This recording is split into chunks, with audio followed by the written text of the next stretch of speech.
As World War II began, Winston Churchill was puzzled by what Russia would do in the war against the Axis powers.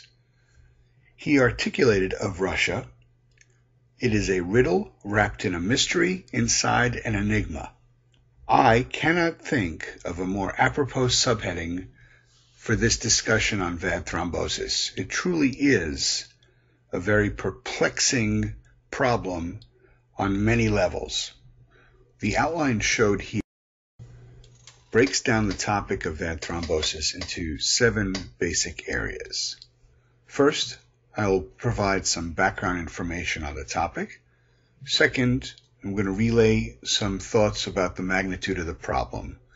Third, I will review the data. Fourth, I will discuss the possible etiologies for not only why VAD thrombosis occurs, but why there has been an increased incidence in recent years.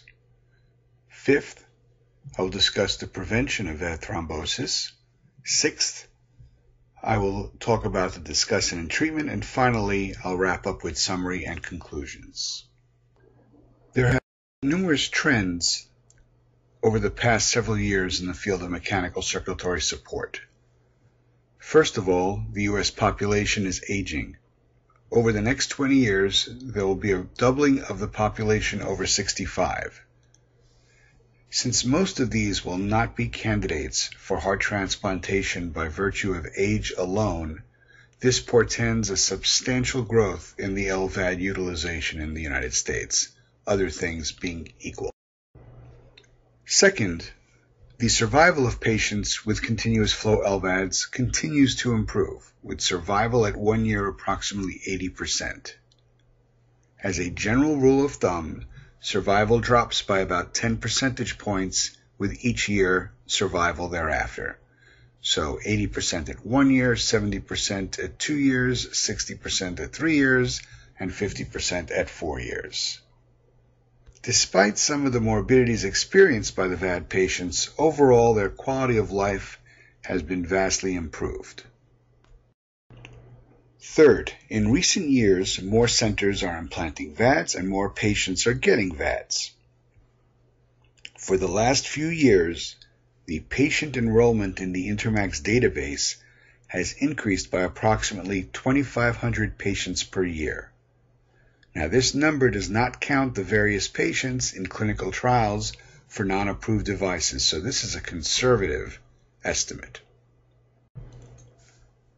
Fourth, as data continues to accrue, we are recognizing a clear and significant improvement in the survival of patients in Intermax levels 3 to 7 as compared to patients in Intermax 1 or 2.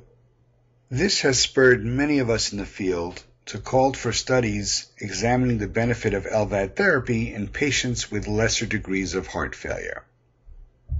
In this graph, the blue line represents the survival of Intermax 1, the red Intermax 2, the green Intermax 3, and the black Intermax 4 through 7. Two such studies that are currently enrolling are Roadmap and Revive It.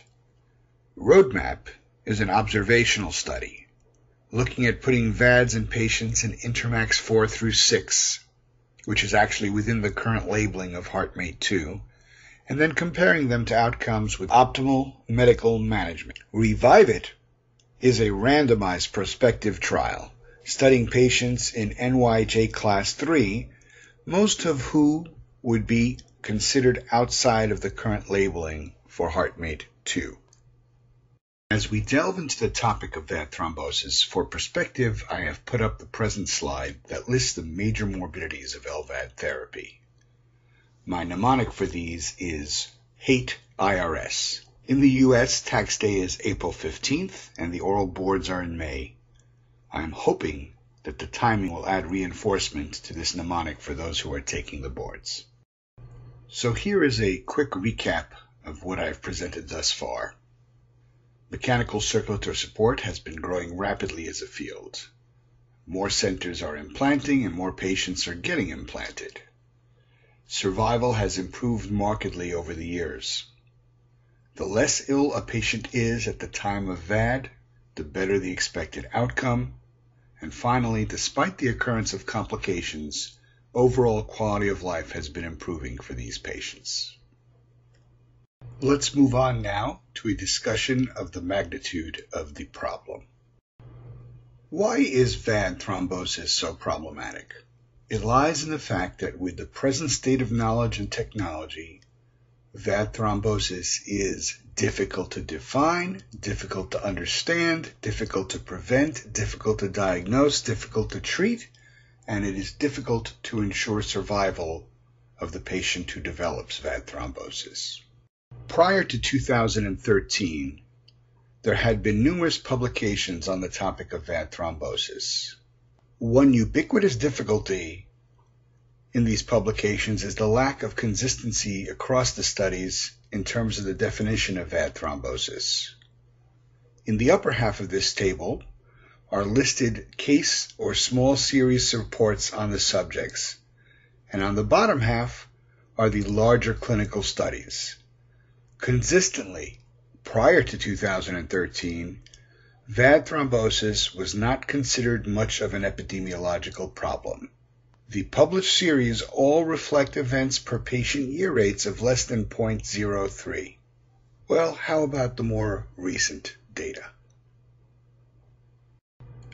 So the data that I will present will discuss publications that began to appear in the literature in 2009 and then culminated in a flurry of articles appearing in 2014. I will start first with some studies that appear to contribute towards our knowledge about the pathogenesis of VAD thrombosis, and will then transition to articles that highlight the progression of the problem. In the HeartMate 2 bridge to transplantation trials, official recommendations were to bridge patients with heparin, to Coumadinize the patients to a target INR of 2.0 to 3.0, and to start low-dose aspirin postoperatively. With that strategy, the perioperative as well as long-term bleeding rate was high. In point of fact, bleeding was the #1 morbidity noted during the HeartMate 2 bridge to transplant trial. Hence, numerous centers began experimenting with alternative strategies, such as to bypass the heparin bridging and to aim for a lower INR target. Two publications appeared in 2009 and 2010 respectively, examining these strategies. The first was by Boyle et al., and the second by Slaughter et al. Boyle et al. Reviewed the data on patients who enrolled in the HeartMate 2 pivotal bridge to transplant trial and who were at least a month out from hospital discharge at the time of the writing.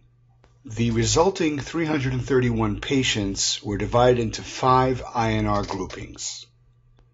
The results of the studies shown here were twofold. First, all patients with an INR of greater than 1.5 had low pomp thrombosis rates. Second, although the issue of bleeding was ever present, the bleeding was exacerbated in those patients whose INR was above 2.5.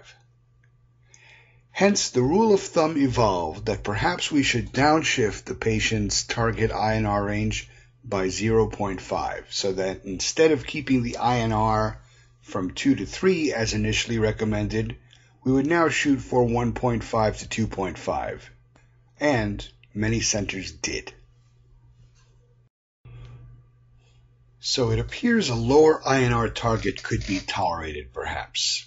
What about bridging with heparin? Slaughter et al. In 2010 performed a retrospective analysis of data from multiple centers implanting the HeartMate 2 as a bridge to transplant. The patients were assigned to one of 3 groups depending on the use of heparin and the dosage of heparin during the first 21 postoperative days. In Group A, patients were therapeutic on heparin. In Group B, they were not therapeutic. And in Group C, they received no heparin for a variety of reasons. He then compared the outcomes at a median follow-up of 293 days. The top graph shows the PTT range for each of these groups. The lower table shows the adverse event profile. Importantly, there was no difference in the thromboembolic rate at any time during the follow-up period. Moreover, as seen in the highlighted portion of the table, the bleeding events requiring transfusion were lowest in the no heparin group. Hence, the study concluded that perhaps heparin bridging is not necessary for most patients, inasmuch as the bleeding rate is improved, but the thrombosis rate seems unaffected. Well, it seems then that it is okay not to bridge the patients with heparin, and it is okay to shoot for a lower INR target, judging from these two studies. Most centers agreed with the data and conclusions and did accordingly. In 2012, however, there was a shot across the bow. Soon Park and colleagues in 2012 published a review of the HeartMate 2 destination therapy cohort and compared them to the patients in the continuous access protocol.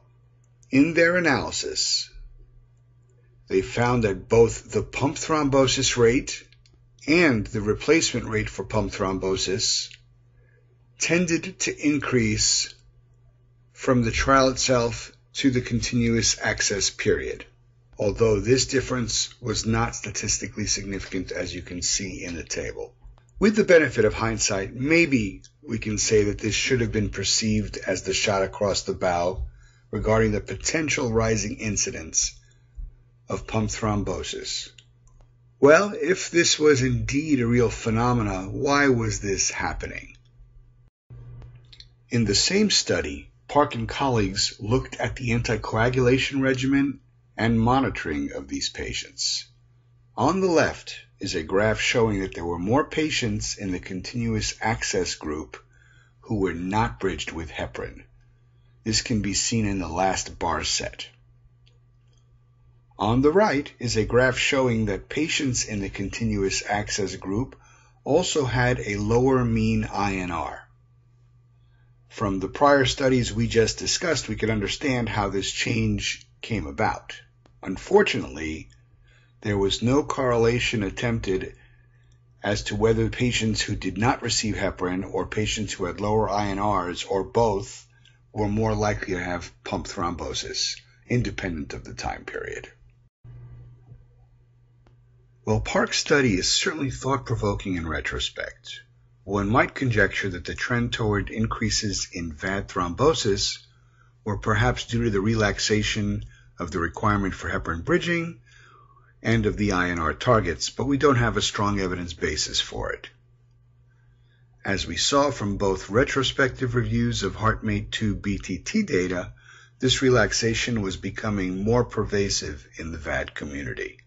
One asks the question, was this an important factor to explain the data that would soon emerge? Let's fast forward now by about 2 years to January 2014, a month that will live on in infamy in VAD circles, with all due apologies to FDR. 3 studies were published in that single month that retrospectively reviewed the data on VAD thrombosis. The first described the relationship between the now BTT-approved HVAD and VAD thrombosis, while the other 2 looked at the relationship between the HeartMate 2 and VAD thrombosis. I will discuss each of these studies in turn. Before probing these studies, I want to bring your attention to a perceptive and edifying editorial on this topic that appeared in the January 2014 issue of the Journal of Heart and Lung Transplantation, the very same issue in which 2 of the studies were published. If you read one article on this subject, this is the one to read. Much of the material to be presented here has been derived or inspired by this publication by Dr. Mehra, Dr. Stewart, and Dr. Uber. The first publication I will discuss is that by Najjar and colleagues, who explored the relationship between the HVAD device and pump thrombosis. Shown here are pictures of the two different formulations of the HVAD. On the left is the original, completely polished titanium version, and on the right is the version incorporating sintered titanium outside the inflow portion of the VAD. I will discuss this change and the reasons for it shortly. The study population was 382 patients who were either part of the BTT trial or were included in the continuous access protocol. 34 pump thrombosis events occurred in 31 patients, which makes it 8.1% of the cohort, or 0.08 events per patient year. This last measure is probably the most important to allow comparison among the various trials. The incidence of pump thrombosis, importantly, did not differ comparing the BTT and CAP groups. The patients who had pump thrombosis were then compared to the patients who did not. The first publication I will discuss is that by Najjar and colleagues who explored the relationship between the HVAD device and pump thrombosis. Shown here are two pictures of two different formulations of the HVAD. On the left is the original polished titanium version, and on the right is the version incorporating sintered titanium on the inflow portion of the VAD. I will discuss this change shortly and the reasons for it. The study population included 382 patients who were either part of the BTT trial or were included in the CAP. 34 pump thrombosis events occurred in 31 patients for an 8.1% incidence of the cohort and a 0.08 events per patient year. This last number is probably the most important number to focus on in the varying trials because it allows meaningful comparison among the different trials. The incidence of pump thrombosis did not differ comparing the BTT and CAP groups, and therefore they were lumped together. The pump thrombosis patients were then compared to the non-pump thrombosis patients. On the left is a Kaplan-Meier graph showing the freedom from any thrombus event, as well as the freedom from device exchange for thrombosis, in blue and red respectively. The 1-year freedom from thrombus was 92%, and the 1-year freedom from exchange for thrombus was 95.4%. The median time to thrombus occurrence was 245 days, or about 8 months. In the original design of the HVAD, both internal and external surfaces of the inflow cannula were made almost exclusively of highly polished titanium alloy, as seen in the upper left panel. At explantation of the hearts during heart transplantation, examination revealed tissue ingrowth encroaching upon the open inflow end of the cannula, as seen in the bottom left panel. This finding prompted the conversion to a partially sintered titanium inflow cannula, as seen in the right upper panel. The typical pathological appearance of the latter cannula upon explantation is seen in the lower right panel. It is as if the sintered titanium creates a moat that the tissue ingrowth cannot travel across. Interestingly, the thrombosis rates for the two configurations were not significantly different. However, it is important to remember that the follow-up time was much shorter for the latter, especially in comparison to the mean time to thrombosis of 8 months. On multivariate analysis, 4 risk factors figured prominently, and these are shown here on the forest plot. The presence of any one of these factors more than doubled the likelihood of a pump thrombosis event. The factors listed are as follows: 1, being on aspirin doses at or below 81 milligrams a day; 2, having an INR less than 2; 3, having an intermax profile of 3 to 7; and 4, having a mean arterial pressure greater than 90. The first 2 factors are easy to explain away in light of the studies mentioned earlier. The next 2 are not so easy to explain. The less sick patient profile and the higher mean arterial pressure are certainly not intuitive risk factors.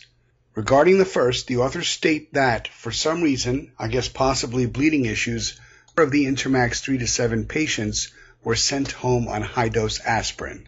As for the high mean arterial pressure association, it is definitely interesting, and one wonders whether the higher MAPs were associated with lower VAD flows as would be expected. If indeed the flows were lower, one could hypothesize that the increased pump thrombosis rate in these patients may be due to less heat dissipation in the pump. This risk factor should definitely be examined further in future studies. In the table on the right, you can see some of the changes that occurred in the protocol as a result of these findings. Parenthetically, it does appear that sintered titanium will be a prominent feature in future LVAD designs, and has certainly now become an integral part of both the HVAD and the HeartMate 2.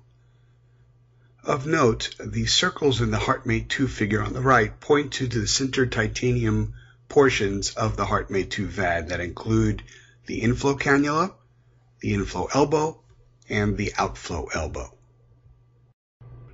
The study reported by Starling and colleagues in the New England Journal of Medicine included data from 3 high-volume VAD centers in the U.S. over a period of about 9 years.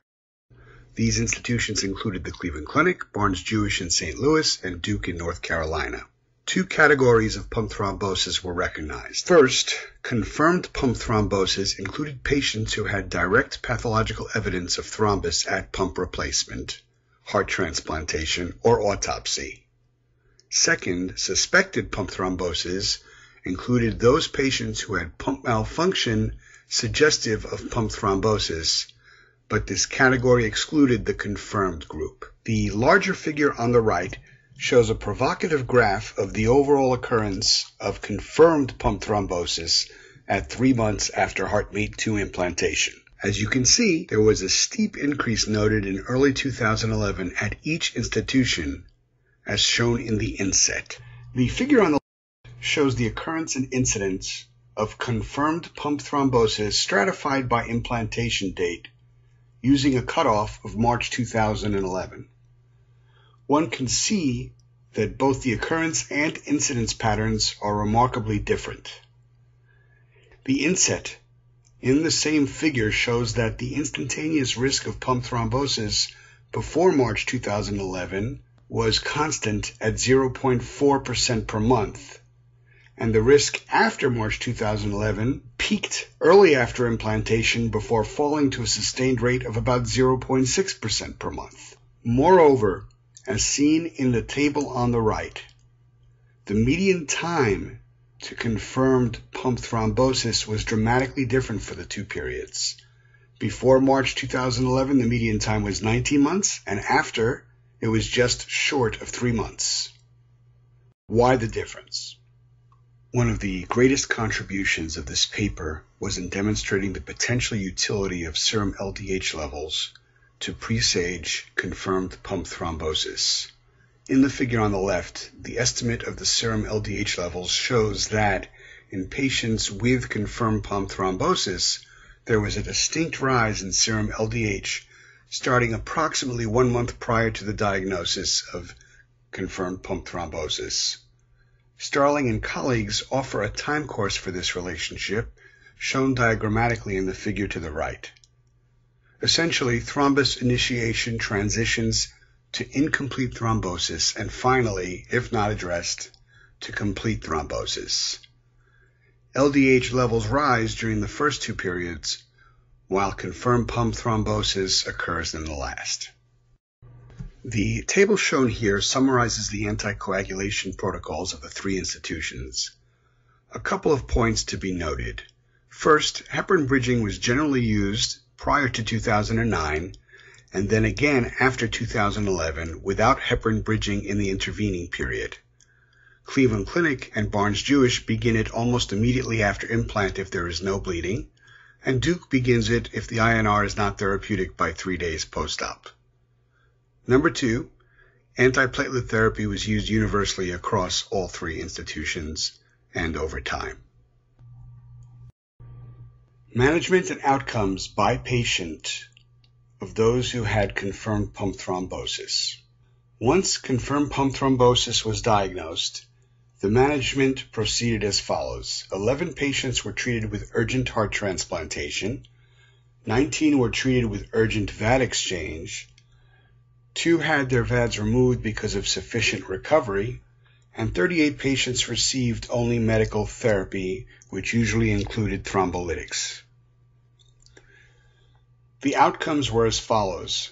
For those undergoing heart transplantation, 10% mortality, VAD replacement 5% mortality, and medical treatment alone 50% mortality. We will discuss the findings a bit later.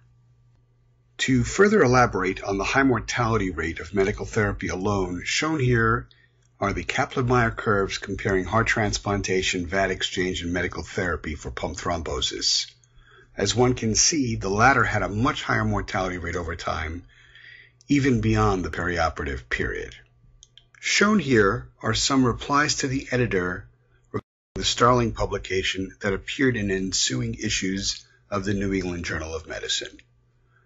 I'm not going to go into tremendous detail here in the interest of time, but I would recommend pausing the slide if you would like further information. In general, the experience has been varying, with some centers showing no relationship over time with the pump thrombosis rate, and some showing a similar relationship, but perhaps with different temporal patterns. We now arrive at the third publication published in January, that by Kirkland et al., with results obtained from the Intermax database. On the left are Kaplan-Meier survival curves by implant year, showing the freedom of device exchange or death due to pump thrombosis. If you look at this figure, the Intermax database confirms the findings of Starling's group. Over the period from 2008 to 2012, the one-year pump thrombosis rate went up 6-fold, as shown in the figure on the right.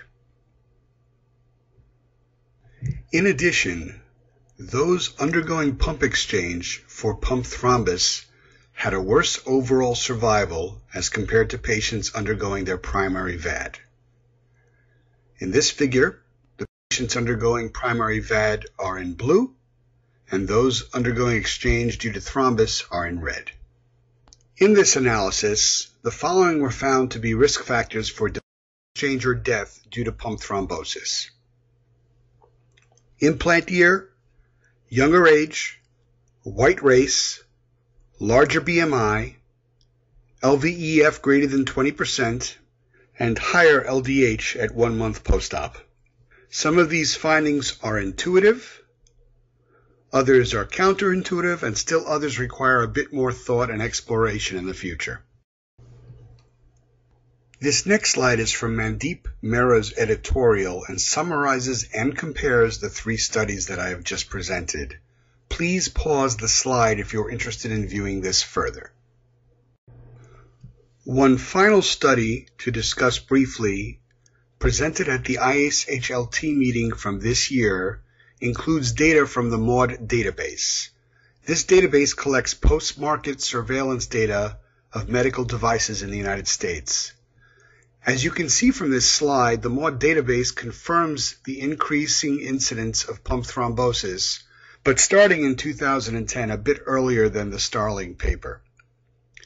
Corroborating the results from the Cleveland Clinic study, the peak incidence of device thrombosis occurred between 2 and 6 months post-implant. Importantly, remember there is going to be some cross-population of studies by the patients enrolled in the Starling, Kirkland, and MAUD studies.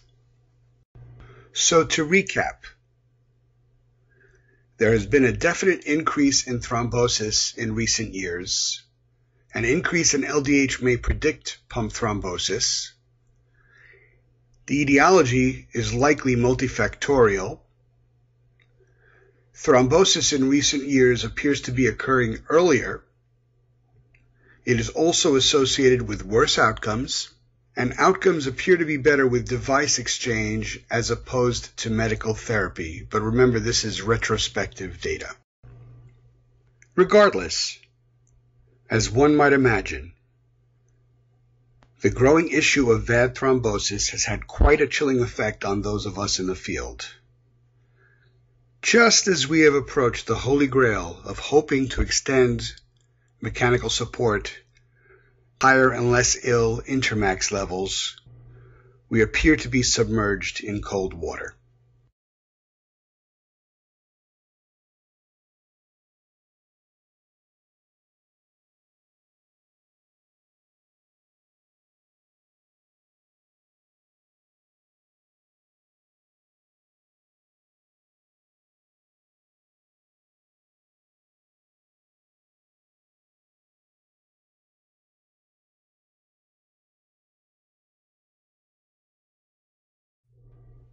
Next on the agenda is to explore the etiology for pump thrombosis in general and the etiology for its increasing incidence in recent years. Here, unfortunately, is where the horizon gets even more murky. Yes, the riddle wrapped in a mystery and so forth. So let's talk about pump thrombosis and what we know about it at present. Here is a photo of the impeller in the HeartMate 2, and on the right are various examples of pump thrombus in Cite. It is important to note the locale of the thrombus, which is in proximity to the rubidium bearing that is on one of the two contact points of the impeller with the pump body. We are going to return to this shortly. Ultimately becomes a VAD thrombus can be initiated in the VAD de novo or could arise elsewhere and either extend or embolize to the VAD. In the absence of any obvious mechanical factor, it is really rare to know the exact origin of the thrombus or embolus. Generally speaking, the thrombus may have formed in the blood upstream to the VAD, it may have formed de novo in the pump itself, or it may have propagated proximally to the body by distal obstruction or turbulence, most often in the graft or its connections. A very enlightening perspective on VAD thrombosis appeared last year in the Journal of Heart and Lung Transplantation with lead author Daniel Goldstein from Einstein Montefiore in New York. There are two major contributions to the VAD community by this publication. First, as shown here, the article provided a very useful framework towards understanding the factors that might contribute to VAD thrombosis in the individual patient.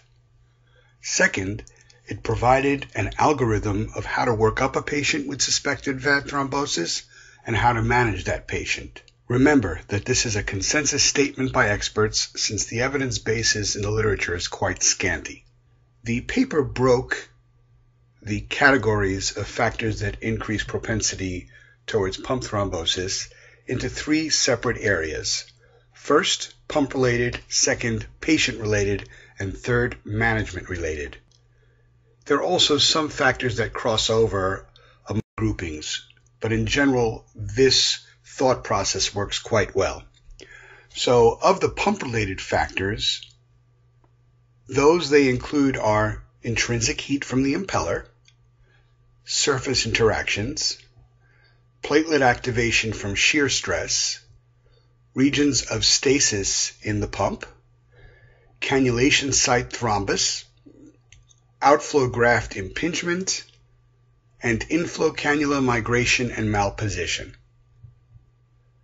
Of the patient-related factors, they include atrial fibrillation, preexisting thrombus in the heart, a left-sided mechanical prosthesis, infection or sepsis, non-compliance, low flow from a variety of reasons, or a hypercoagulable state.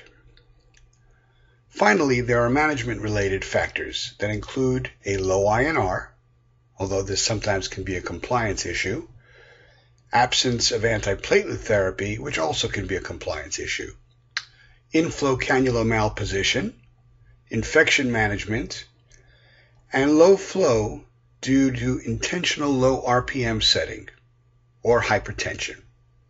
I would spend some time acquainting yourself with these items because they are very helpful in working up the individual patient. This is a very common appearance of the inflow cannula-bearing thrombus in a patient whose VAD had been explanted for pump thrombosis. On the right, on microscopy, you see elements of fibrin and denatured protein. As I just mentioned, the area of the inflow bearing has a high propensity for pump thrombus formation. In this video, you can see where that site is. That is, it's proximal on the impeller pump, and it is one of the two sites of where contact is made with the pump body. I'm going to digress for a minute to focus on the relationship between computational methods in VAD simulation and the problem of VAD thrombosis.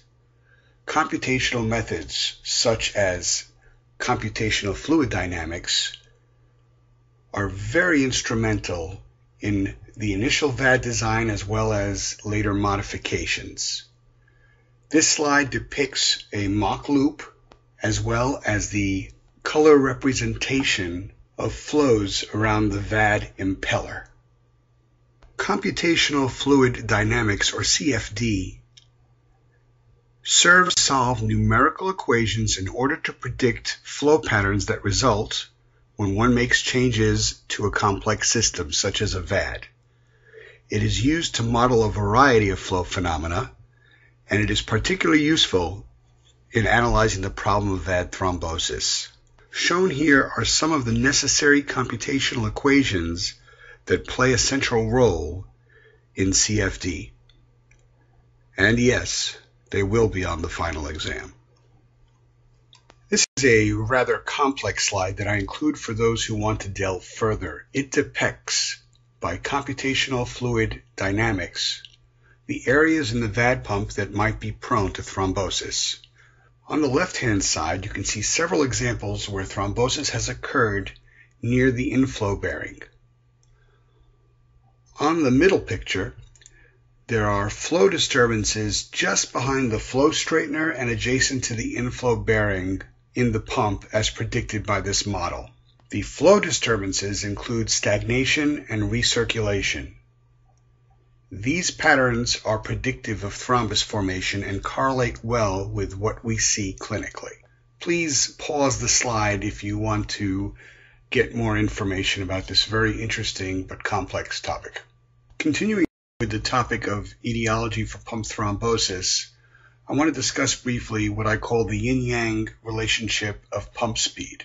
In recent years, there has been a tendency to manage patients with lower pump RPMs in response to the high incidence of aortic insufficiency and GI bleeding we see in our patients. The thought is that by decreasing pump speed, we encourage LV filling and opening of the aortic valve, and opening of the aortic valve would hopefully decrease the incidence of aortic insufficiency and GI bleeding. Nevertheless, pump speed can have a variety of influences as depicted here that may be relevant to pump thrombosis. So at a lower pump speed, you have a lesser likelihood of suction events, you have a lesser likelihood of RV dysfunction because you minimize the risk of septal shift. There's greater pulsatility because the LV is filling, there's more aortic valve opening for the same reasons, and hopefully a lower incidence of GI bleeding. With higher pump speeds, on the other hand, you maintain a greater effective combined cardiac output and blood pressure, and you have better washout and heat dissipation of the pump rotor. However, there are computational fluid dynamic studies that suggest that there's more LV stasis at higher RPMs, particularly in the setting of very poor LV function. So in the end, this is a complex relationship, and all these factors need to be considered in deciding what's the best therapy for the individual patient. A few sentences about the rheology of continuous flow pumps are apropos here, and these are derived from the Mera paper on the vexing problem of thrombosis in long-term mechanical circulatory support. First, almost all continuous flow devices are associated with an acquired von Willebrand syndrome that has been shown to reverse after heart transplantation. The reason for the importance of this phenomenon is not that it has a direct bearing on the incidence of pump thrombosis. Quite the contrary, the acquired von Willebrand syndrome more likely leads to bleeding. The problem arises with the bleeding that results from the acquired von Willebrand syndrome, and the necessity of treating it in some patients. That is to say, some patients may actually become hypercoagulable during management of bleeding. There are also differences between the devices that are now FDA approved. The HVAD is a centrifugal pump, and the HeartMate 2 is an axial flow pump. The HVAD has been noted to have a lower stable phase LDH level than the HeartMate 2. Question is whether this is reflective of a lower shear stress or some other phenomenon. Contrarily, the HVAD has been associated with higher levels of fibrin split products than the HeartMate 2. Is this indicative of fibrinolysis, and how might this relate to pump thrombosis? Another very important difference that has not been explored as of yet is that the HVAD is completely intrapericardial, unlike the HeartMate 2. Will this make it less prone to cannula malposition? In other words, if there's no need for a pump pocket, you can't have too small of a pump pocket. Yes, all this data can be confusing. There's obviously a lot of work to be done in clarifying the etiology of pump thrombosis. But what would Churchill say? And so on. Here is a superlative figure from the Mandeep Mehra paper that summarizes over time the trends in patient profiles, LVAD volumes, and management strategies over the time course from 2008 to 2013. I want to explore it in a little bit of detail because this one figure portrays a tremendous amount of information.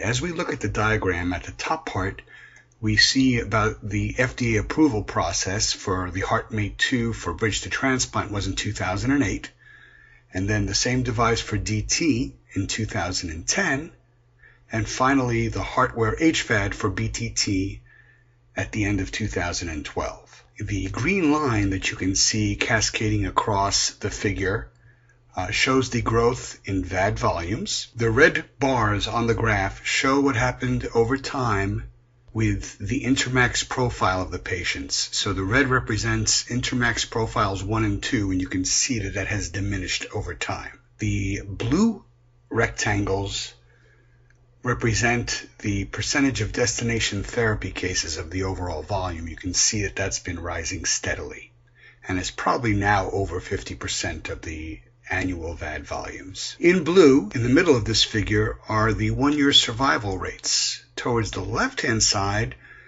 you can see the bridge to transplant survival rates went from 70 to 84% in the trials, and the destination therapy survival went from 68% to 73% at 1 year. And then as you proceed to the right, the data reported from Intermax showed that the combined survival for both bridge to transplant and destination therapy is up to 80% at 1 year. Towards the bottom part of this figure are the management considerations that have evolved. And these really summarize quite nicely the different factors that may impact the spike in HeartMate 2 thrombosis. First is GI bleeding and von Willebrand deficiency, necessitating alteration of anticoagulation strategies. The previously low reported thromboembolic rates, leading to a false sense of security. The consequent relaxed anticoagulation targets, and the reduced emphasis on post-op bridging.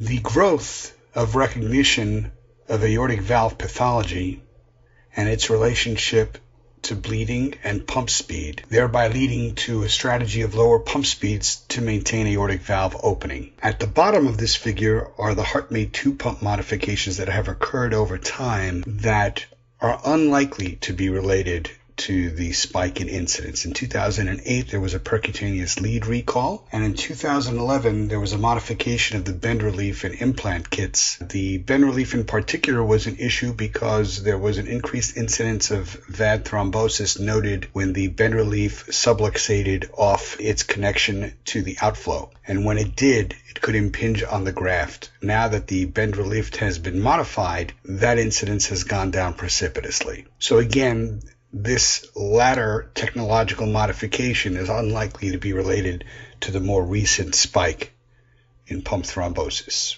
Again, a wonderful slide from a great paper. One note here about the relationship among aortic insufficiency, GI bleeding, and pump thrombosis needs further exploration in the future. What we do know as of this date is that Stulak and co-authors in 2014 published a study that showed that GI bleeding predisposes to pump thrombosis, presumably from the alteration of the anticoagulation regimen at the time of bleeding and shortly thereafter. In addition, Cite in 2014 showed that reducing pump speeds results in a higher proclivity to pump thrombosis, which is something we've alluded to earlier. So before moving on to the next section, I'd like to recap what we've learned about the etiology of pump thrombosis and why the incidence is increasing in recent years. Could it be the increasing age of patients with more comorbidities as we transition from a predomination of bridge to transplant patients to destination therapy? Is it because we have fewer shock patients, perhaps who are less coagulopathic? Are there other reasons for increasing hypercoagulability? Has the fact that we have shot for lower INR targets contributed? How about the fact that even when we shoot for an INR target, the ability to control peaks and valleys is very poor? Is it because we have been bridging less with heparin? Is it because we have been more frequently stopping anticoagulation when the patients experience GI bleeds? Is it because of lower pump speeds? Is it because of higher pump speeds? Is there some hitherto unknown relationship with changes in the VAD components? These are all questions that remain and have yet to be answered completely. We are coming around the bend and are hitting up our major remaining sections. Next topic will be prevention, followed by diagnosis and treatment, and then summary and conclusions. Based on the evidence we have to date of what factors contribute to the incidence and worsening of the VAD thrombosis problem, Dr. Mehra and colleagues came up with a surveillance and prevention program that is listed on this slide. So pre-implantation, in those patients who have had prior evidence of a clotting disorder, should undergo a thrombophilia workup. This may modify the decision to proceed with a VAD, and it may modify the degree of anticoagulation post-operatively. Bridging anticoagulation should probably, as a general rule, be reinstituted. The only exception would be in the patient who is bleeding at prohibitive rates post-operatively.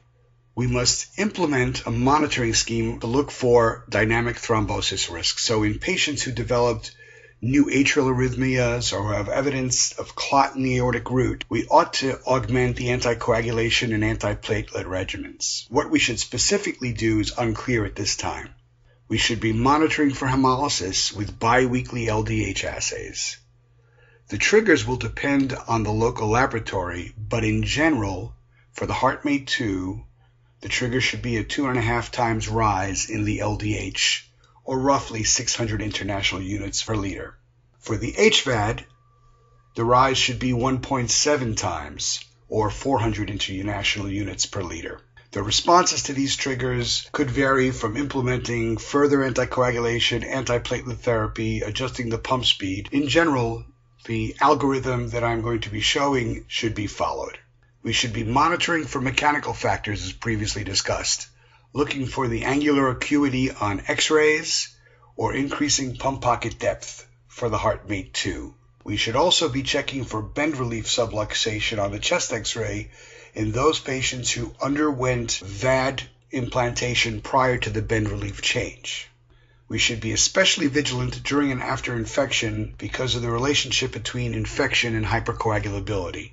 It may be judicious to empirically increase the anticoagulation or antiplatelet therapy during this period of time. And importantly, last but not least, we should implement the workup and management as per the ISHLT algorithm of riddle A, so that when the diagnosis is clear, consider early surgical management.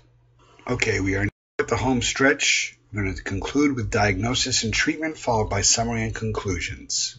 So now some comments on the medical and surgical options for pump thrombosis. On the medical side, options include heparin, 2B3A inhibitors, thrombolytics, alone or in combination. There have been quite a few sporadic case reports and very few case series. Of those looking at medical treatment are included the Starling paper that we have discussed that found a mortality of 50% in patients who were treated medically as opposed to 5% in patients undergoing urgent pump exchange. Najjar, in his series on the HVAD, found a 50% success of medical therapy as well. The most successful treatment in his series included TPA, and heparin alone never worked. In the 15 patients who failed medical therapy, 1 died, 12 underwent a device exchange urgently, and 2 underwent urgent heart transplantation. The use of GP2B3A inhibitors for VAD thrombosis have been reported with varying success. Teller in 2014 reported on their experience with integralin. There were 22 administrations in 17 patients with pump thrombosis.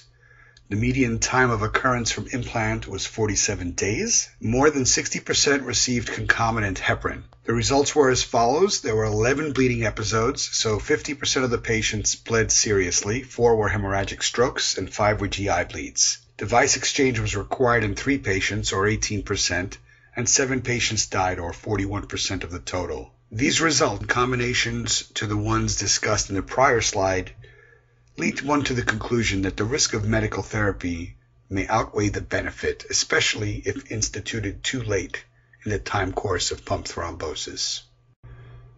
Personally, although I've tried thrombolytic therapy on several occasions, I have not seen it work once. What it comes down to is that surgical therapy is likely the best option for most of these patients, the timing of which would be dependent on the patient presentation.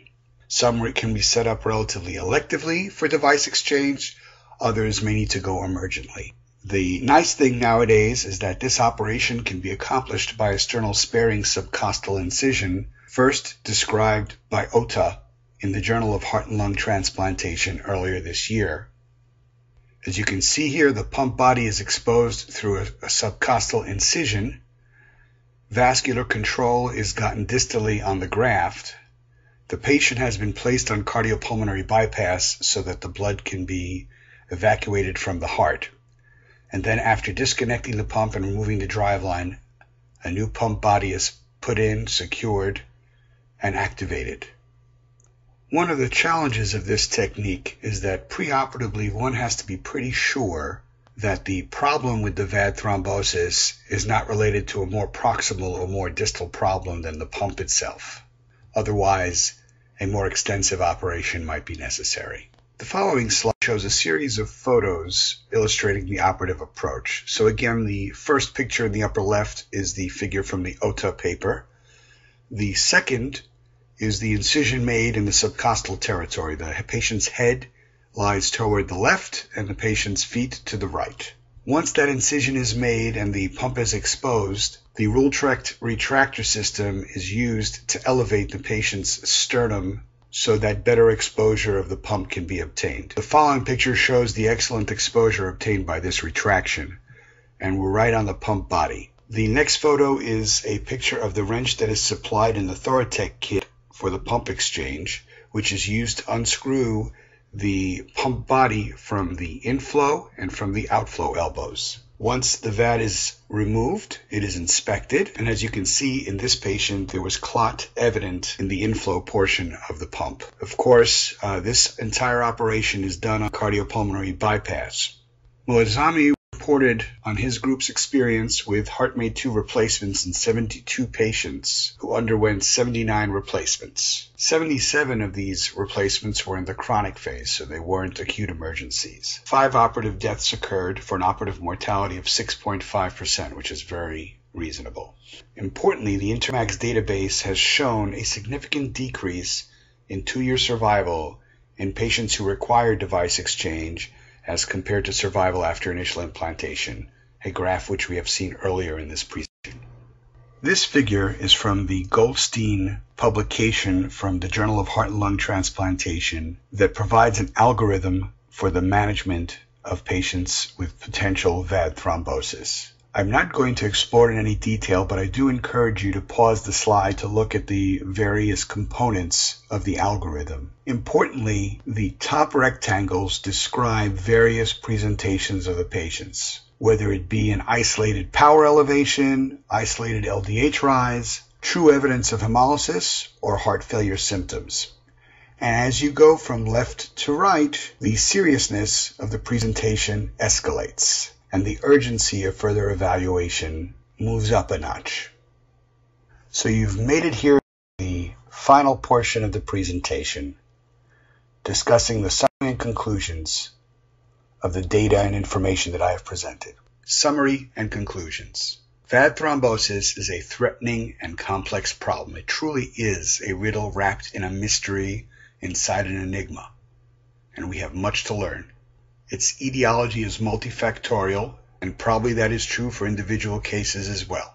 Some management changes probably make sense in light of the data that we have thus far.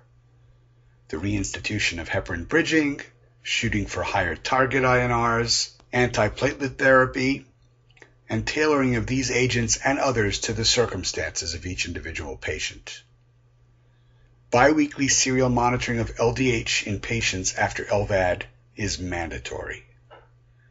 The algorithm that I presented here that was devised by ICE-HLT should be used as a guide for workup and therapy based on the individual patient presentation. It's important to remember that because the VAD is a black box, several diagnostic studies may be necessary to make the diagnosis, and in certain situations, it may be quite uncertain. If the patient is in shock, a decision needs to be made quite quickly regarding whether the patient needs emergent surgery or whether he doesn't need anything at all. As I said before, much work needs to be done. And remember, above all else, VAD therapy is the best thing to happen to advanced heart failure patients since heart transplantation. And I'm going to close with another quote from my favorite guy. Success is the ability to go from one failure to another with no loss of enthusiasm. Best of luck to you, and thank you.